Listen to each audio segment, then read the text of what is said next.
Hello guys, my name is Nisha Saini and welcome to literary heart. So guys, आज मैं जो आपको पोएम कराने जा रही हूँ, इस पोएम का नाम है इनएक्सपेंसिव प्रोग्रेस। और ये जो पोएम है यह जॉन बेंजामिन की लिखी हुई एक बहुत ही ब्यूटीफुल पोएम है। सो गाइस, जो जॉन बेंजामिन थे उनको 1972 में पोएट लॉरेट के लिए अपॉइंट किया गया था। और जो जॉन बेंजामिन थे वह आर्किटेक्चर में, नेचर में और कंट्री साइड में बहुत ही ज़्यादा इंटरेस्टेड थे। नेचर से उनका एक अलग ही लगाव था, प्रकृति से उनका एक अलग ही तरह का लगाव था, उसमें बहुत ज़्यादा वो इंटरेस्ट रखते थे। और नेचर की जो उस टाइम पे उनके टाइम में जो भी स्थिति थी, जो भी जब वो नेचर को देखते थे वो उसको इम्प्रूव करना चाहते थे। उनका मेन फोकस था कि वह प्रकृति के ऊपर लिखे, नेचर के ऊपर लिखे और उसमें जो भी वो चेंजेस कर सकते हैं, उसकी जो भी प्रेजेंट सिचुएशन है प्रकृति की, उसको इम्प्रूव करने के लिए वो बहुत ही ज़्यादा फोकस थे, ऐसा हम कह सकते हैं। सो गाइस,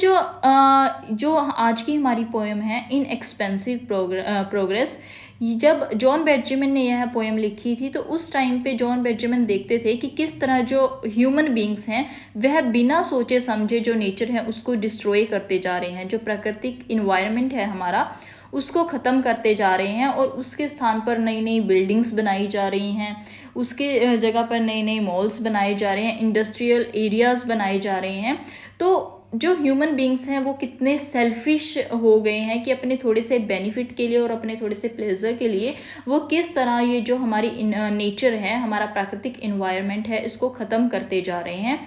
और यह सब काम वो किस चीज़ के नाम पर कर रहे हैं? यह सब काम वो जो प्रकृति को डिस्ट्रॉय कर रहे हैं, किस तरह वो प्रोग्रेस के नाम पर हमारा जो नेचुरल इन्वायरमेंट है उसको डिस्ट्रॉय करते जा रहे हैं। तो जब भी हमारे जो पोइट हैं वह इन सब चीज़ों को देखते थे तो उन्हें बड़ा दुख होता था और वो इस चीज़ को चेंज करना चाहते थे। तो उसी के ऊपर, इसी चीज़ के ऊपर इन्होंने पूरी पोएम ये आज की लिखी है। तो आज की जो पोएम है उसका टाइटल भी है इनएक्सपेंसिव प्रोग्रेस। इनएक्सपेंसिव का मतलब होता है बहुत ही सस्ती, प्रोग्रेस का मतलब होता है प्रगति या फिर उन्नति। मतलब क्या है, इस पोएम का नाम ऐसा रखने के पीछे कारण जैसे आपको समझ आ ही गया होगा। जो पोइट हैं वो मानते हैं कि जो हमारी नेचर है वह बहुत ही एक्सपेंसिव है, बहुत ही हमारे लिए इम्पोर्टेंट चीज़ है। और प्रकृति के आगे आज के टाइम में ये जो प्रोग्रेस हो रही है उसको वह बिल्कुल ही इनएक्सपेंसिव बताते हैं, उसको वह बिल्कुल ही जीरो पे रखते हैं। तो इसीलिए वो उसको कहते हैं कि आज की ये जो प्रोग्रेस है ये बहुत ही सस्ती है अगर हम इसको अपनी नेचुरल इन्वायरमेंट से या अगर हम इसको अपनी प्रकृति से कंपेयर करें। तो इसीलिए इन्होंने इसको इनएक्सपेंसिव प्रोग्रेस टाइटल दिया है। So guys, without wasting the time let's start with the poem. So guys, इसमें जो हमारा फर्स्ट पैराग्राफ है, फर्स्ट स्टांजा है, फर्स्ट स्टांजा में जो पोइट है वो क्या कहना चाहते हैं, वो कहते हैं, जो फर्स्ट लाइन है कि in case your legs in nylons. In case का मतलब होता है कवर करना, ढकना। योर लेग्स, अपनी टांगों को, इन नाइलॉन्स, नाइलॉन्स बोलते हैं जुराबे, नाइलॉन की बनी हुई जो जुराबे होती हैं उनकी बात यहाँ पर की गई है। तो जो पोइट हैं वो कह रहे हैं कि अपनी टांगों को नायलॉन की जुराबों से तुम ढक लेते हो। बेस्ट्रीज योर हील्स विद पाइलन्स। बेस्ट्रीज का मतलब होता है कि लंबे लंबे कदमों से पार कर जाना। योर मीन्स तुम्हारी, हील्स, हील्स मीन्स जो वो चोटियां हैं, घाटियां हैं, उनकी बात की गई है कि किस तरह वो जो लोग हैं वो अपनी जो लेग्स होती हैं उनको नाइलॉन्स की जुराबों से कवर करते हैं। एंड बेस्ट्रीज योर हील्स विद पाइलन्स, और किस तरह वो उन घाटियों को लंबे लंबे कदमों से पार कर जाते हैं विद पाइलन्स। पाइलन्स का मतलब होता है बिजली के खंबे, कि किस तरह वो उन घाटियों के ऊपर बिजली के खंबे लगाकर अपने बड़े बड़े कदमों से उन घाटियों को पार कर जाते हैं। और वो जो सुंदर घाटियाँ होती हैं, वो जो सुंदर हिल्स होती हैं, उनका जो प्राकृतिक इन्वायरमेंट होता है, वहाँ पे जो हरियाली होती है वह बिजली के खंबे लगाने के स्थान पर उस पूरी हरियाली को वो नष्ट कर देते हैं। उस पूरी जो वो प्राकृतिक इन्वायरमेंट है उसको एक तरह से वो डिस्ट्रॉय कर देते हैं। तो थर्ड लाइन में जो पोइट है वो कहते हैं कि ओ एज विदाउट अ सोल, कि ओ एज, कि ये कैसी एज है, ये कैसा टाइम है, ये कैसी जनरेशन है without a soul. Without means के बिना, सोल बोलते हैं आत्मा को, कि ये कैसी जनरेशन आ गई है जिसमें कोई दिल ही नहीं है, जिसमें कोई आत्मा ही नहीं है, जिसमें प्रकृति के प्रति कोई प्यार ही नहीं है। Away with gentle willow, away, away क्या होता है, दूर होना या फिर मुक्त होना, with gentle, gentle means soft, willow बोलते हैं, विलो एक पेड़ को बोलते हैं, एक ट्री को बोलते हैं, and all the elmy billows, billows बोलते हैं लहरों को, जो हवा की लहरें होती हैं, हवा में जब पेड़ लहलहाते हैं उनको बोलते हैं बिलोज। कि away with gentle billows and all the elm billows, elm भी एक ट्री का नाम है, that through your valley rolls, that through होता है के बीच से, योर मीन्स तुम्हारी, वैलीज होती हैं घाटियाँ, रोल मीन्स घूमना, कि किस तरह आज की जो जनरेशन है वह मुक्त हो गई है, अवे हो, दूर हो चुकी है, किन चीज़ों से दूर हो चुकी है, gentle willow and the elmy billows, की जो हमारी विलो के जो पेड़ होते हैं और जो हमारे एल्म ट्री होते हैं उनकी जो लहरें होती हैं, जो हमारी घाटियों के बीच में घूमती हैं, वो जो पेड़ की हवा में लहराते हैं, वो जिस तरह से उन घाटियों के बीच में लहराते हैं, उन सब चीज़ों से आज की जो जनरेशन है वो फीलिंग लेस हो चुकी है। उन चीज़ों को देखकर उनको अच्छा फील नहीं होता, कि उसी चीज़ के ऊपर जो आज के हमारे पोइट हैं वो कह रहे हैं कि यह कैसी जनरेशन आ गई है जो विलो और एल्म के पेड़ जो हवा में लहराते हैं, उन लहरों को देखकर उनको उनके अंदर कोई इमोशंस पैदा नहीं होते, किस तरह वो इमोशनलेस हो चुके हैं। सो गाइज, ये हमारा जो फर्स्ट स्टांजा था। सो आगे हम अपने सेकंड स्टांजा की तरफ मूव करते हैं। सेकंड स्टांजा में जो हमारे पोइट हैं वो क्या कहते हैं कि let's say good by two hedges. Let's say का मतलब है कि चलो कहते हैं, गुड बाय मीन्स अलविदा, टू हेजेस बोलते हैं फेंस या फिर जो बाड़ होती है किसी चीज़ की, कि चलो हम बाड़ को, जो हमने फेंसेस बनाई हुई हैं उनको अलविदा बोलते हैं। And roads with grassy edges होते हैं किनारे, ग्रासी मीन्स जिन पर घास लगे हुए होते हैं, कि उन रोड्स को भी हम अलविदा बोलते हैं जिनके किनारों पर घास लगा हुआ है। And winding country lens, and winding होती है टेढ़ी मेढ़ी या घुमावदार जो होती हैं, कंट्री लेन्स मीन्स गलियां या स्ट्रीट,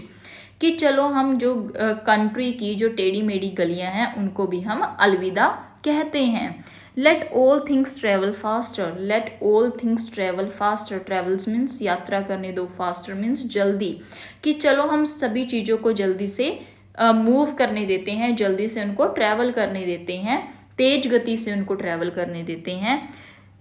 कहाँ, किस चीज़ की उन्होंने आगे बात की है कि where motor car is master till only speed remains, कि हम किसी ऐसी जगह पर पहुंच चुके हैं, किसी ऐसी जगह पर चलते हैं जहां पर मोटर कार इज मास्टर का मतलब होता है ओनर, कि जहां पर जो हमारी मोटर कार है, जो हमारी गाड़ियां हैं, वही मालिक का काम करती हैं या वो मालिक बन चुकी हैं। टिल मीन्स जब तक, ओनली स्पीड मीन्स गति, रिमेन मीन्स रहेगी, कि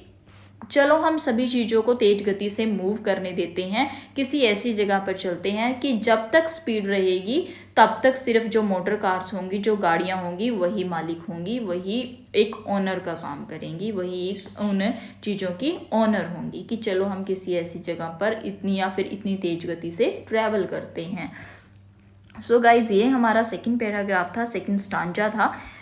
थर्ड स्टांजा में जो हमारे पोइट हैं वो क्या कहते हैं कि destroy the ancient in science. Destroy means नष्ट करना, द एंशियंट बोलते हैं पुरानी, इन बोलते हैं धर्मशाला या फिर जो सराय होती हैं। साइंस किसको बोलते हैं, जो बोर्ड लगे होते हैं किसी भी धर्मशाला में या फिर किसी भी जगह पर जो साइन बोर्ड लगे होते हैं, उनकी यहाँ पर बात की गई है कि चलो हम destroy the ancient inn sign, कि चलो जो धर्मशाला में लगे, पुरानी धर्मशाला में या पुरानी सराय में लगे हुए जो साइन बोर्ड हैं उनको नष्ट कर दो। But strew the roads with tin signs, strew का मतलब होता है स्कैटर या फिर बिखेरना, the roads with tin signs का मतलब होता है, टिन साइंस भी यहाँ पर उन बोर्ड्स को बोलते हैं जिनके ऊपर कुछ लिखा होता है। जैसे कि जब हम सड़कों पर जाते होते हैं, रोड पर हम ट्रेवल कर रहे होते हैं, वहाँ पर काफ़ी तरह के बोर्ड लगे होते हैं, जैसे कि किसी भी साइन का होता है कि जैसे आगे स्कूल है उसके लिए भी एक अलग से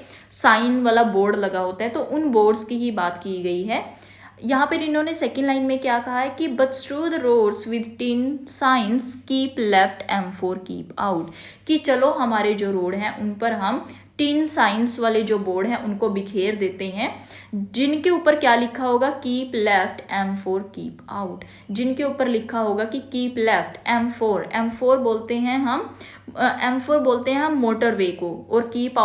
out means do not enter, कि ये जो मोटरवे है इसके ऊपर तुम एंटर ना करो, या यहाँ पर तुम एंटर ना करो, इस जगह से तुम बाहर रहो। कि चलो हम रोड्स के ऊपर उन साइन बोर्ड्स को बिखेर देते हैं जो कि ये इशारा करेंगे कि डू नॉट एंटर, कि ये जो मोटरवे है इसमें तुम एंटर ना करो या इसमें तुम प्रवेश ना करो।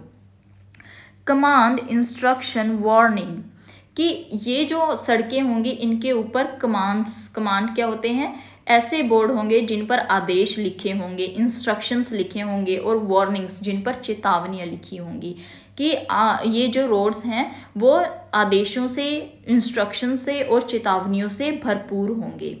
आगे क्या है, रेपिटेटिव अडॉर्निंग। रेपिटेटिव अडॉर्निंग का मतलब होता है कि आर्टिफिशियल डेकोरेशन। अडॉर्निंग का मतलब होता है आर्टिफिशियल डेकोरेशन, एंड रेपिटेटिव का मतलब होता है कि एक रेगुलर इंटरवल के बाद जो आर्टिफिशियल डेकोरेशन होगी। मतलब क्या है कि चलो हम जो प्राकृतिक चीज़ें हैं उनको तो रोड से ख़त्म कर देते हैं, और उन जो नेचुरल चीज़ों की जगह, नेचुरल जो हमारी डेकोरेटिव थिंग्स थी उनकी जगह पर हम रेपिटेटिव अडॉर्निंग्स, मतलब कि एक सही इंटरवल के बाद रोड्स के ऊपर एक रेगुलर इंटरवल के बाद हम आर्टिफिशियल डेकोरेशंस को रख देते हैं। आर्टिफिशियल डेकोरेशंस का मतलब होता है जैसे जो आर्टिफिशियल पेड़ पौधे होते हैं उनकी यहाँ पर बात की गई है, कि हम एक रेगुलर इंटरवल के बाद आर्टिफिशियल डेकोरेशंस को रोड्स के ऊपर रख देते हैं। The rocket round about. Round about का मतलब होता है चारों तरफ। तो फाइनल लाइन में हमारी जो पोइट हैं वो कहते हैं, और जो हमारे चौक हैं, सड़कों के ऊपर जो चौक होते हैं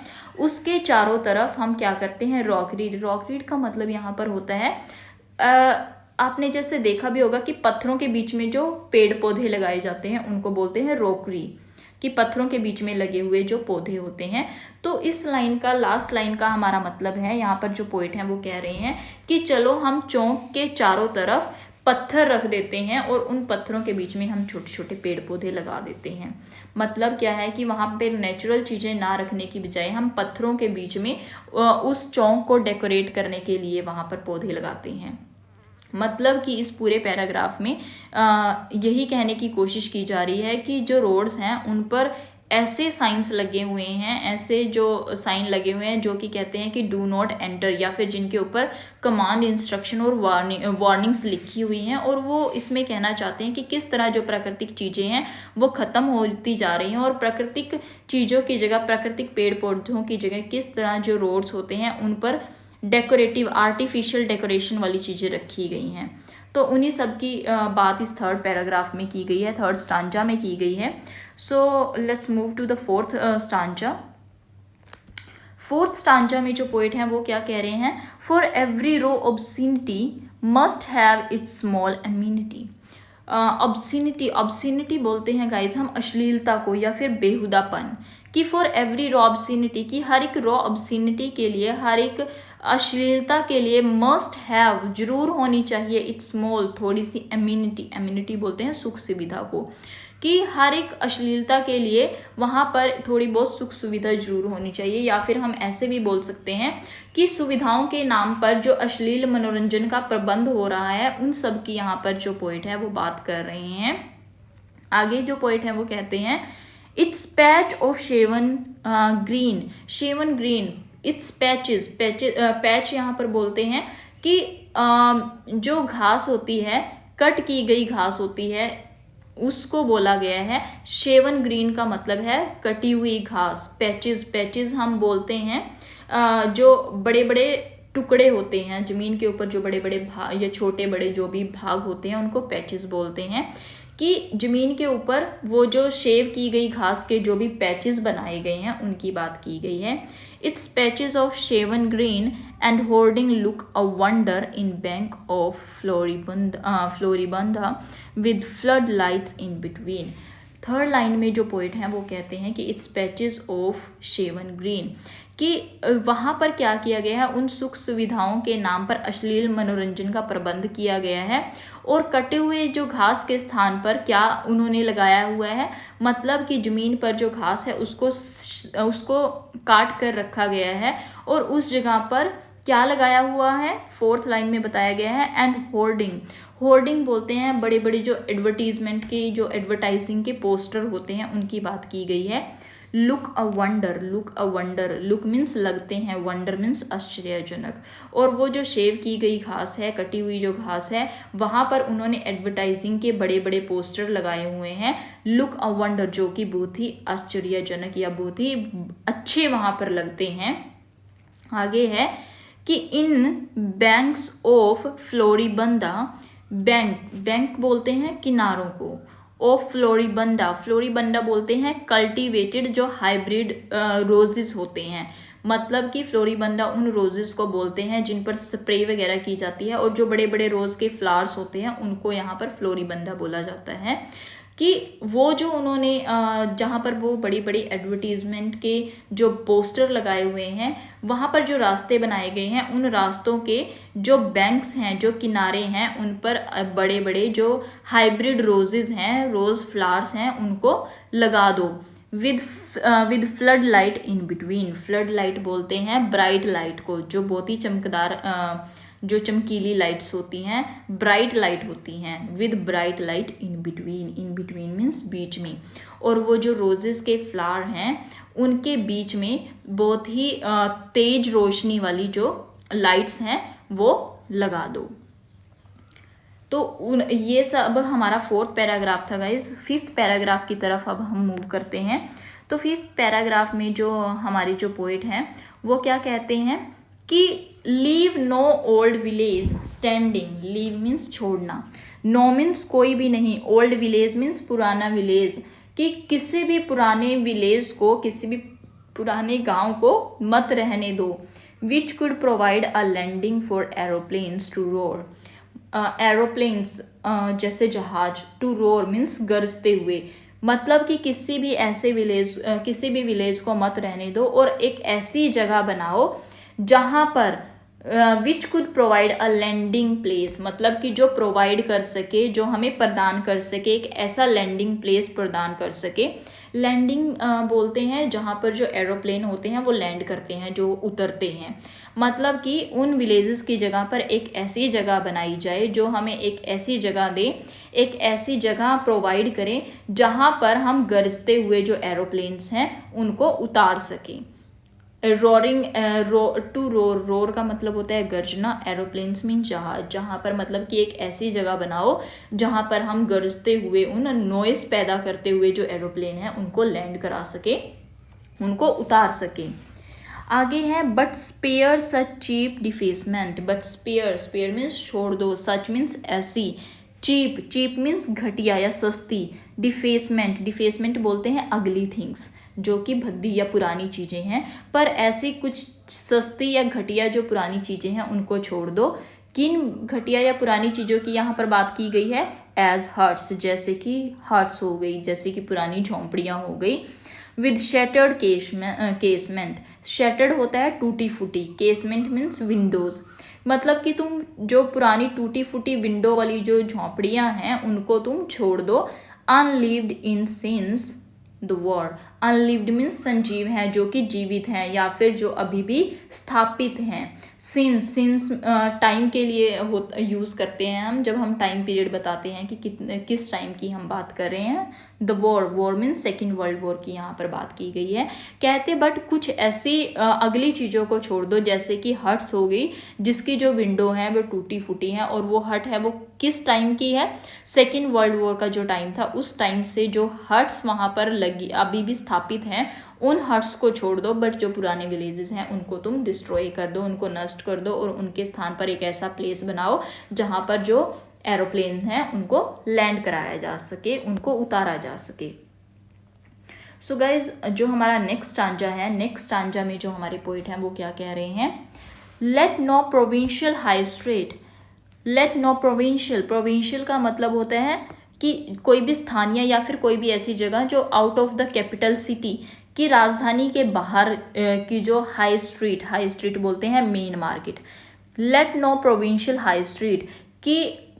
राजधानी के बाहर जो भी मेन मार्केट है उसको मत रहने दो या फिर उसको तुम खत्म कर दो, विच माइट बी योर, जो कि शायद तुम्हारी हो सकती है, और माई स्ट्रीट, या फिर वो मेरी मार्केट भी हो सकती है, मेरी शॉप भी हो सकती है। यहाँ पर जो पोइट है वो यही कहना चाह रहे हैं कि स्थानीय या फिर हमारी जो राजधानी है, जो मेन कैपिटल है, उसके बाहर जो मेन मार्केट है उसको मत रहने दो। वो जो मार्केट है, वो जो शॉप्स हैं, वो शायद तुम्हारी हो सकती हैं, या फिर मेरी स्ट्रीट भी वो हो सकती है, या फिर मेरी मार्केट भी वो हो सकती है, उसको मत रहने दो। Look as it use to do, और जो शायद अभी भी ऐसी लगती है जो कि जैसी कि वो पहले लगा करती थी। लुक मीन्स लगना, एज मीन्स ऐसे,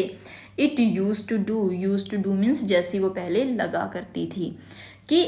जो भी ऐसी मार्केट है जो अभी भी ऐसी लगती है जो पहले लगे करती थी, उस ऐसी जो मार्केट है, ऐसी जो मेन शॉप्स हैं, उनको तुम ख़त्म कर दो, उन मेन मार्केट्स को तुम डिस्ट्रॉय कर दो। आगे जो पोइट है वो क्या कह रहे हैं, but let the chain store place here, but let the chain stores बोलते हैं हम सीरीज ऑफ शॉप्स, मतलब कि एक ही लाइन में जो शॉप्स होती हैं जो कि किसी एक ही कंपनी की होती हैं या एक ही ओनर की होती हैं, उनकी यहाँ पर उन चेन स्टोर्स की, उन शॉप्स की, सीरीज ऑफ शॉप्स की बात की गई है कि let the chain store place here, कि और उनकी जगह पर उन सीरीज ऑफ शॉप्स को तुम यहाँ पर लगाओ, उन सीरीज ऑफ शॉप्स को तुम यहाँ पर प्लेस करो। Their miles of black glass fascia, their means जिनकी, माइल्स ऑफ ब्लैक ग्लास, जिनकी जो दूर तक जो काले शीशे हों, जिन दुकानों के बाहर या जिन शॉप्स के बाहर दूर तक ब्लैक कलर के जो शीशे हों वो लगे हों। और यहाँ पर फेशिया का मतलब होता है गाइस, फेशिया बोलते हैं शॉप का जो ऊपर वाला पोर्शन होता है जिसके ऊपर ओनर का नाम लिखा होता है, उसको बोलते हैं फेसिया। मतलब कि और वो जो शॉप्स हैं जिनके ऊपर दूर तक ब्लैक कलर के जो शीशे हैं वो लगे हुए हैं और उन शीशों के ऊपर ओनर का नाम लिखा हुआ है, ऐसी शॉप्स को तुम यहाँ पर प्लेस कर दो, ऐसी शॉप्स को तुम यहाँ पर लगा दो। एंड ट्रैफिक थंडर थ्रो, और वो जो शॉप्स हैं उनके बीच में से जो ट्रैफिक है, थंडर होता है मेक लाउड नॉइस, मतलब कि वो जो प्लेस है उन शॉप्स को ऐसी जगह पर लेकर आओ जहाँ पर जो ट्रैफिक है वो बहुत ही ज़्यादा नॉइस करता हो। मतलब कि वो जो शॉप्स हैं, वो जो प्लेस है, वहाँ पर जो ट्रैफिक है वो बहुत ही ज़ोर से ट्रैफिक की गर्जने की आवाज़ आती है, या फिर ट्रैफिक की जो नॉइस होती है उसकी आवाज़ उन दुकानों के बीच में से सुनाई पड़ती है। तो गाइज़ ये हमारा 6th पैराग्राफ था। अब हम 7th स्टांजा की तरफ मूव करते हैं। जो 7th स्टांजा है, 7th स्टांजा में जो हमारे पोइट हैं वो कहते हैं and if there is some scenery, and if means यदि, देयर मीन्स यहाँ पर सम सीनरी बोलते हैं दृश्य या फिर ऐसा प्लेस जहाँ पर हरियाली होती है, कि अगर अभी भी धरती के ऊपर कोई ऐसा दृश्य या फिर कोई ऐसा प्लेस रह गया है, सम अनप्रिटेंशियस ग्रीनरी, अनप्रिटेंशियस बोलते हैं सिंपल, या फिर कोई ऐसा प्लेस जो अभी तक किसी की नज़र में ना आया हो, किसी को ना दिखा हो। ग्रीनरी बोलते हैं हरियाली को। कि if there is some scenery, कि अगर अभी भी कोई दृश्य बचा है, सम अनप्रिटेंशियस ग्रीनरी, की कोई ऐसी ग्रीनरी, कोई ऐसी हरियाली जो अभी तक किसी की नज़र में ना आई हो, या फिर बहुत ही सिंपल जो ग्रीनरी है, अगर ऐसी कोई ग्रीनरी है, सर्वाइविंग एनीवेयर, सर्वाइविंग मीन्स बची हुई है, सर्वाइव का मतलब ऐसे होता है जीना, बट यहाँ पर सर्वाइव का मतलब है बची हुई है या फिर जीवित है, एनीवेयर मीन्स कहीं पर, मतलब कि अगर कहीं पर भी कोई ऐसी सीनरी बची हुई है जो बहुत ही सिंपल है या जो अभी तक किसी की नज़र में नहीं आई। आगे जो पोइट है वो क्या कहते हैं, it does not need protecting, it does not need protecting, protecting का मतलब होता है बचाना,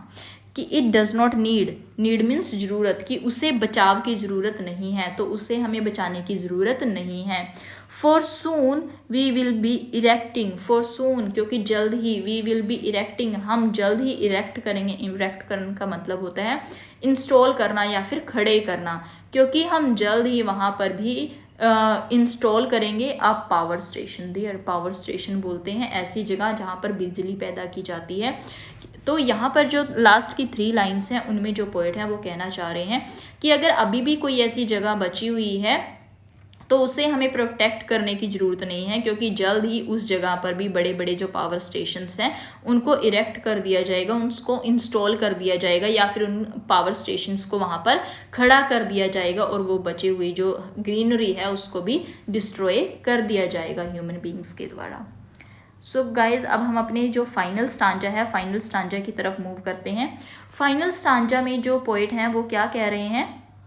वो कहते हैं कि when all our roads are lighted, when means जब, ऑल मीन्स सभी, आर रोड्स मीन्स हमारी जो रोड्स हैं, आर लाइटेड, लाइटेड मीन्स रोशनी से भरपूर होना, कि जब हमारे सारे रोड्स रोशनी से भर जाएंगे, by concrete monsters sighted like gallow overhead, by concrete monster, concrete monster यहाँ पर यूज़ किया गया है, कंक्रीट की बनी हुई जो बड़ी बड़ी इमारतें होती हैं उनको कंक्रीट मॉन्स्टर कहा गया है। कि और जब बड़ी बड़ी जो इमारतें हैं, साइटेड, साइटेड का मतलब है खड़ी हुई हैं, खड़ी होंगी, लाइक गैलोज, गैलोज गाइज उस लकड़ी के तख्त को बोलते हैं जिस पर फांसी दी जाती है, like गैलोज overhead, overhead means sir के ऊपर। मतलब क्या है इन 3 लाइंस का, कि जब सभी रोड्स लाइट से भर जाएंगे, लाइट से भरपूर होंगे, और जब बड़ी बड़ी जो इमारतें हैं वह फांसी के ढांचे की तरह, फांसी देने वाले ढांचे की तरह हमारे सिर के ऊपर खड़ी होगी। बाद इन द येलो वॉमिट, बाद मीन्स, बाद का मतलब होता है वैसे तो नहाना, पर यहाँ पर बाद का मतलब है कि पूरी तरह से डूब जाना या फिर पूरी तरह से चमकना। यहाँ पर उन बिल्डिंग्स की बात की गई है कि जब वो बिल्डिंग्स बाद पूरी तरह से चमक जाएंगी in yellow vomit, yellow vomit का मतलब है यहाँ पर येलो कलर की जो लाइट है, कि जब वो जो बिल्डिंग्स येलो कलर की लाइट्स में पूरी तरह से डूब जाएंगी या पूरी तरह से नहा लेंगी। Each monster bleaches from it, each monster bleaches from it, bleaches का मतलब होता है उगना, उगलना होता है ब्लेचेस का मतलब। तो यहाँ पर क्या है कि जब उन येलो लाइट से, ईच मॉन्स्टर, मॉन्स्टर उन बड़ी बड़ी इमारतों के लिए यूज़ किया गया है, कि जब हर एक जो इमारत है वह उन येलो लाइट्स के बीच में से उगेंगी, येलो लाइट्स के बीच में जब वो बड़ी बड़ी इमारतें खड़ी होंगी। गाइस यहाँ पर इट यूज़ किया गया है, इट यूज़ किया गया है येलो लाइट्स के लिए, कि जब वो बड़ी बड़ी इमारतें हैं उन येलो लाइट्स के बीच में से उगेंगी, या फिर वो जो बड़ी बड़ी इमारतें हैं वो जब येलो लाइट्स के बीच में पूरी तरह से डूब जाएंगी, वी विल नो, उस टाइम पर हम जान जाएंगे, दैट वी आर डेड, कि अब हम मर चुके हैं, हम मृत हो चुके हैं, उस टाइम पर हमें पता लग जाएगा। So guys, this is all about today's poem. I hope you like the poem, and if you have any doubt related to the poem you can ask me in the comment section below. And guys, please don't forget to like, share and subscribe, and thank you so much for watching the video.